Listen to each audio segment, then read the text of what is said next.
an important comeback win for C9 to keep them tied for second place and just 2 games back of the leaders LMQ. Now, Freak, this is not the first time, though, this split that we've seen C9 have to make a comeback. Yeah, I'm actually not a big fan of the Cloud9 style right now where you heard Meteos talk about it. You said, yeah, we're picking things that aren't very good early on. We're going to wait to scale up and hope things kind of pan out. I don't think that plays to C9's strengths very well. When you think about the 2 splits, they were dominant. The first time around, they played dominant in lane. Meteos farmed up, and they would just dive you relentlessly at your turrets 15 minutes in with a gold lead. Now, of course, players have gotten better. They can't just do that and just play, well, laning phase in a team fight. That's not an acceptable style. Last split, they played hyper-aggressive early game, create the advantages, force things, and that was actually very successful. They, again, won the split despite teams getting better and better. Now they've got this weird mix between the two where they're not winning their lanes on their own, but they're not doing very much to create advantages. The one thing I will commend them on is the fact that they are doing a very good job of playing the map. They actually remained up or equal in turrets the entire time, despite giving up dragons, despite giving up kills. But a better team would have taken those kills, not given up their own turrets, and crushed the game.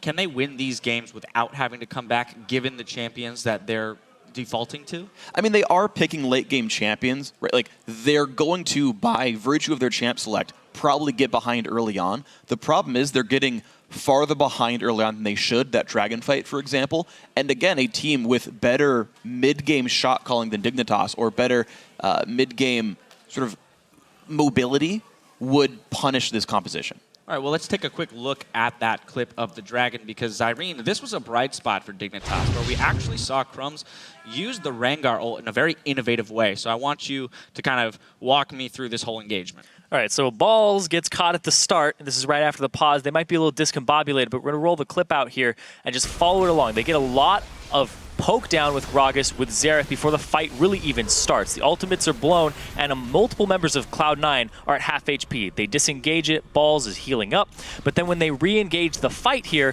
we see Crumbs. He's using his ultimate just to get ferocity there, because he's part of a poke comp. He's not going to leap in on you. He throws in the bola, he hits high with it, and they set it up with a Jinx Rocket, and Lemon is a little too slow with the Unbreakable to back him up. They end up picking up Meteos in the pit, and the smite from Crumbs gets the Dragon. Overall, it's a 3-for-0. They get Dragon, then they rotate to Baron and take it there, but Dignitas don't continue the pressure. Crumbs gets caught later on, and Meteos said, he has no escapes when you're playing that Rengar. If you catch him out, he's done for. So they played exactly to that strength. They did stall the game out and got that Mundo to a very tanky point where he could do that type of play again, but not be punished for it.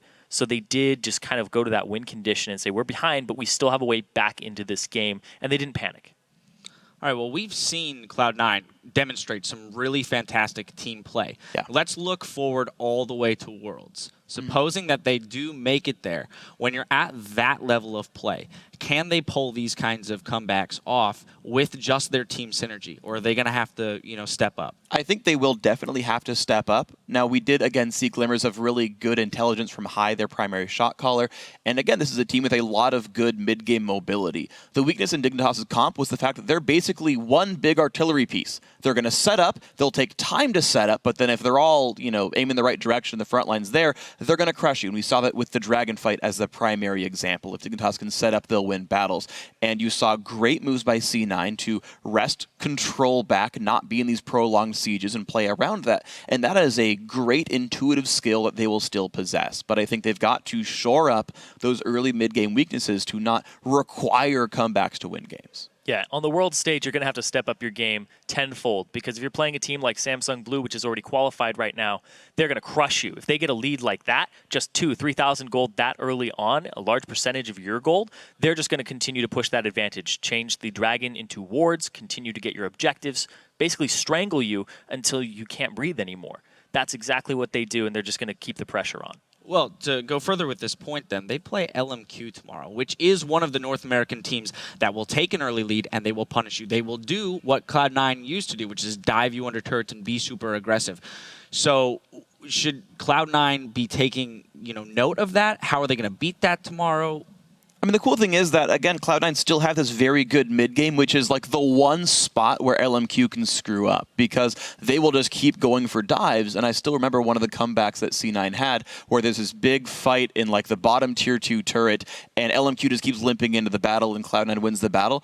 The mid-game of C9 just is very, very good, and they tend to be grouped up. They tend to not make these big mistakes when the turret sieges are on, and that is a place where LMQ actually can falter. And so it's going to be a similar situation to where LMQ can take early game leads. We've seen that before. And once again, it's how well can Cloud9 adapt to the game as it plays out. And here's the thing, too. In that matchup right now, Cloud9 is 2-1 over LMQ. Can LMQ bring it back and make it 2-2, or Cloud9 just going to say, we have your number? Because LMQ right now, they look like the front runners in terms of regression.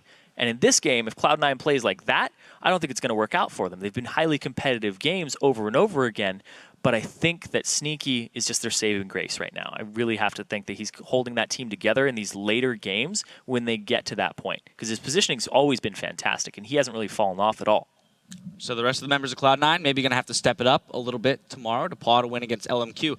The race for the playoffs has only become more exciting as we watch the standings shift. Guys, thank you so much for all of the input there.